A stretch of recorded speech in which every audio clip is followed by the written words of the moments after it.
Billing Stars TV on a Sunday night. We've all had a lie down in a darkened room for a half an hour after that game, and we're with Stephen Foster. I think to say that had everything probably undersells it a little bit. Yeah, it was some game, just back and I'm going to say back and forth, but a one that I didn't think we were particularly great in. First period, thought we were fairly poor. We didn't get off to races first. We didn't put much pressure on the puck, and we can be much better than what we started again. We said before this weekend that Deeside were an unknown quantity. Do you think they? I don't want to say caught you out by surprise, but we didn't appreciate what they could do. No, I think we knew that they were going to be a decent team. They've signed some good players there, and a lot of experience there. There's no cages out there. They're all experienced players, and we knew they were going to be difficult from the beginning there.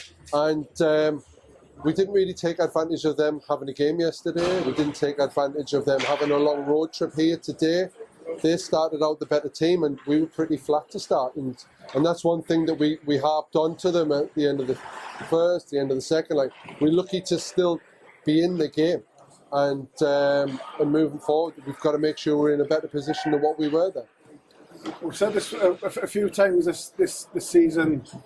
The character of the Billing Stars this year, they don't know when they're beaten. 2 goals down with a couple of minutes to go, extra attacker. It's a gamble that very rarely works, and it's worked twice tonight. And from there we just...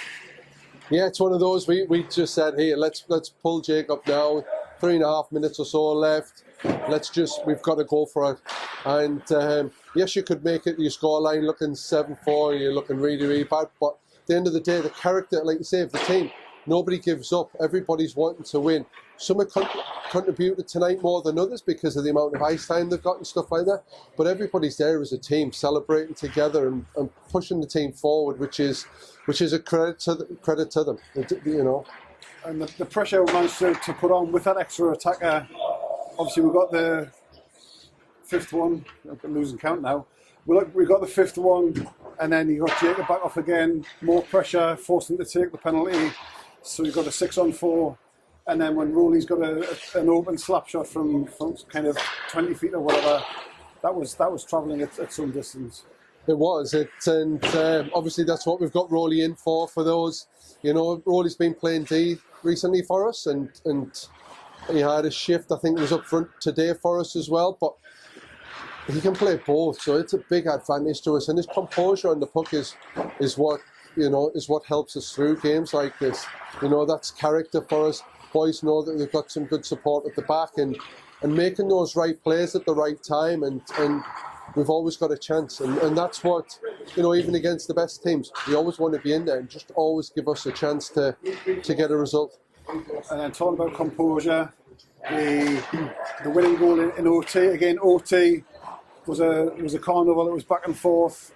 Then Rowley puts that big hit in centre ice. Everybody's kind of up in arms, and all of a sudden Finn's 1-0. And again, composure. When other players were trying to do something, it's just a little lift over the goalie, and that was unreal. Yeah, it's one of those things. Obviously, he's maturing very quickly as a hockey player, and that's shown more and more. And stepping up to make those plays in big times.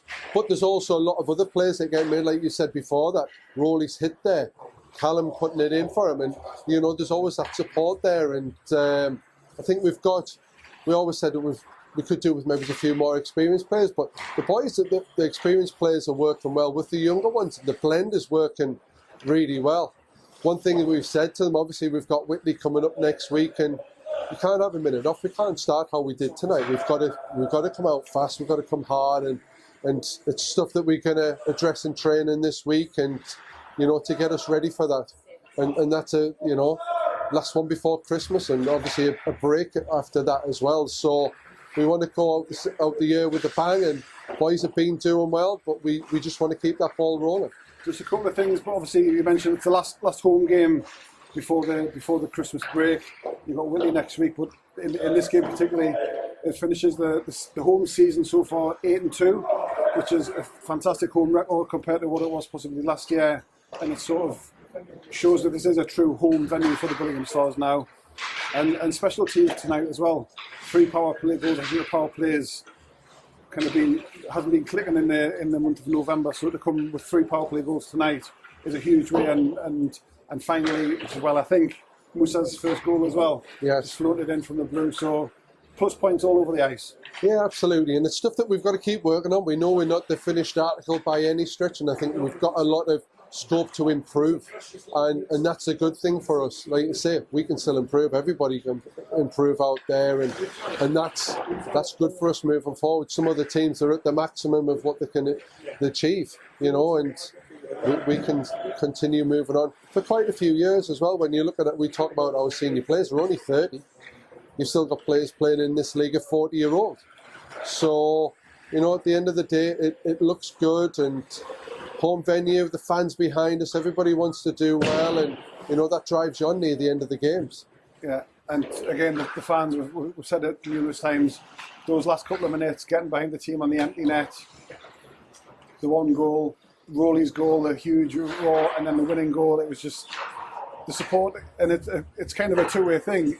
The fans back the team are 8-2, so it gives the fans something to support, so it's kind of a fulfilling prophecy, isn't it? Absolutely, and you're pretty much all in it together, because you all want the same thing, whether that's anything from down to management, from coaching, the players, the fans. We all want to be successful and do the best that we can do, and win as many possible games as we can, and start challenging for trophies somewhere along the line, and that support is vital for us. Like you say, that connection there is great, and the boys rose to the challenge tonight, and the fans did too. So that's what we want, and hopefully in the new year that can continue.